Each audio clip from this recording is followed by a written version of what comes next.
ಕೇರಳದೊಂದು ಸುದ್ದಿ. 10 ದಿವಸ ಆಯಿತು, ರಿಸಲ್ಟ್ ಬಂತು, ಆಯ್ತಲ್ಲ 10 ದಿವಸ ಆಯಿತು. ಇನ್ನೂ ತನಕ ಕೇರಳದ ಮುಖ್ಯಮಂತ್ರಿ ಯಾರು ಅನ್ನೋದು ನಿರ್ಧಾರ ಆಗಿಲ್ಲ. ಕೆ.ಸಿ. ವೇಣುಗೋಪಾಲ್ ವರ್ಸಸ್ ವಿ.ಡಿ. ಸತೀಶನ್ ಫೈಟು ದೆಹಲಿಯಲ್ಲಿ ನಡೀತಾನೇ ಇದೆ.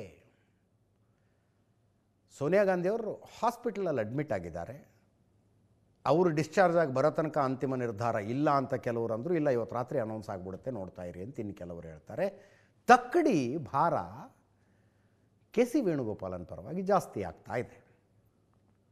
ಕೆ.ಸಿ. ವೇಣುಗೋಪಾಲ್ ದೆಹಲಿ ಮಟ್ಟದಲ್ಲಿ ಹಿಡ್ತಾ ಇಟ್ಕೊಂಡಿರೋರು, ಶಾಸಕರ ಬೆಂಬಲ ಜಾಸ್ತಿ ಇದೆ ಅವ್ರಿಗೆ. ವಿ.ಡಿ. ಸತೀಶನ್ ಪರವಾಗಿ ಕಾಂಗ್ರೆಸ್ ಶಾಸಕರ ಸಂಖ್ಯೆ ಕಡಿಮೆ ಇದೆ. ಆರಂಭದಲ್ಲಿ ಮುಸ್ಲಿಂ ಲೀಗ್ನ 22 ಶಾಸಕರು ವಿ.ಡಿ. ಸತೀಶನ್ ಸಿ.ಎಂ ಆಗಲಿ ಅಂದ್ರಂತೆ. ಅದಾದ ನಂತರ ಅದು ಕಾಂಗ್ರೆಸ್ಸಿನ ಒಳಗಿನ ವಿಷಯ, ಅವರವರೇ ಬಗೆಹರಿಸ್ಕೋಬೇಕು ಅಂತ ಮುಸ್ಲಿಂ ಲೀಗ್ನ ಶಾಸಕರು ಹೇಳಿದ್ರಂತೆ. ಆ ಹೇಳಿಕೆ ಬಂದ ನಂತರ ಕೆ.ಸಿ. ವೇಣುಗೋಪಾಲರ ತೂಕ ಮತ್ತಷ್ಟು ಜಾಸ್ತಿ ಆಗಿದೆ. ಆದರೆ ಗೊತ್ತಿಲ್ಲ, we don't have first hand information. VD. Satheesan ಕಾರ್ಯಕರ್ತರಲ್ಲಿ ಬಹಳ ಪಾಪ್ಯುಲರು ಅಂತ ಹೇಳ್ತಾರೆ.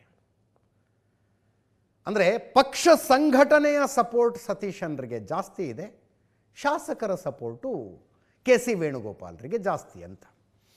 ಇವತ್ತು ವಯನಾಡ್ನಲ್ಲಿ ಕಾಂಗ್ರೆಸ್ ಕಾರ್ಯಕರ್ತರಿಗೆ ಪೋಸ್ಟರ್ ಎಲ್ಲ ಅಂಟಿಸ್ಬಿಟ್ರು.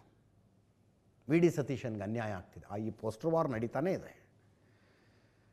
ಮಲಯಾಳಂನಲ್ಲಿದೆ ಅದು, ವಯನಾಡನ್ನು ಮರೆತು ಬಿಡಿ ಅಂತ.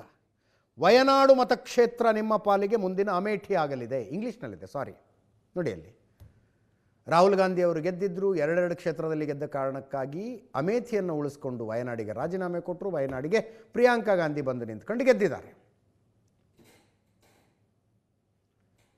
ನೋಡಿ ಅದನ್ನು. Mister Rahul Gandhi, KC. Might be your bag bearer but people of Kerala never forgive you. ನಿಮ್ಮ ಹಿಂದೆ ಬ್ಯಾಗ್ ಹಿಡ್ಕೊಂಡು ಕೆ.ಸಿ. ವೇಣುಗೋಪಾಲ್ ಓಡಾಡಬಹುದು, ಕೇರಳದ ಜನತೆ ನಿಮ್ಮನ್ನು ಕ್ಷಮಿಸುವುದಕ್ಕೆ ಸಾಧ್ಯವಿಲ್ಲ ರಾಹುಲ್ ಗಾಂಧಿ ಅವರೇ ಅಂತೆಲ್ಲ ಪೋಸ್ಟರ್ಗಳು ಕಾಣಿಸಿಕೊಂಡಿದ್ದಾವೆ. ರಾಹುಲ್ ಗಾಂಧಿಯವರು ಕೇರಳ ಕಾಂಗ್ರೆಸ್ಸಿನ ಈ ಹಿಂದೆ ಅಧ್ಯಕ್ಷರಾದವರು, ಪ್ರಧಾನ ಕಾರ್ಯದರ್ಶಿಗಳಾದವ್ರನ್ನೆಲ್ಲ ಕರೆಸ್ಕೊಂಡಿದ್ದಾರಂತೆ ಅಭಿಪ್ರಾಯ ಪಡೆಯೋದಕ್ಕೆ.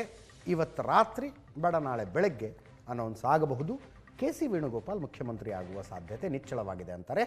ಅವರು ಮುಖ್ಯಮಂತ್ರಿ ಆದರೆ ನಾನು ಕ್ಯಾಬಿನೆಟ್ನಲ್ಲಿ ಇರೋದಿಲ್ಲ, ಬರೀ ಎಮ್.ಎಲ್.ಎ ಆಗಿರ್ತೀನಿ ಅಂತೇನೋ ಸತೀಶನ್ ಹೇಳ್ತಾ ಇದ್ದಾರಂತೆ. ಅಮಿಕೆಬ್ಲಿ 2.5 ವರ್ಷ ಅವರು, 2.5 ವರ್ಷ ನೀವು ಅನ್ನೋ ಫಾರ್ಮುಲಾನೇನಾದರೂ ಸತೀಶನ್ಗೆ ಹೇಳಬಹುದು. ಬಟ್ ಅದು ನಂಬೋ ಸ್ಥಿತಿಲಿ ಅವ್ರು ಇರೋದಿಲ್ಲ. ನಂಬೋ ಸ್ಥಿತಿಲಿ ಅವ್ರು ಇರೋದಿಲ್ಲ. ಯಾಕೆ ಅಂತ ನಿಮಗೂ ಗೊತ್ತು. ಇದರೊಂದಿಗೆ ಇವತ್ತಿನ ನ್ಯೂಸ್ ಅವರು ಮುಗಿಸ್ತಾ ಇದ್ದೀವಿ. ನೇರ ದಿಟ್ಟ ನಿರಂತರ ಸುದ್ದಿಗಾಗಿ ನೋಡ್ತಾ ಇರಿ ಏಷ್ಯಾನೆಟ್ ಸುವರ್ಣ ನ್ಯೂಸ್.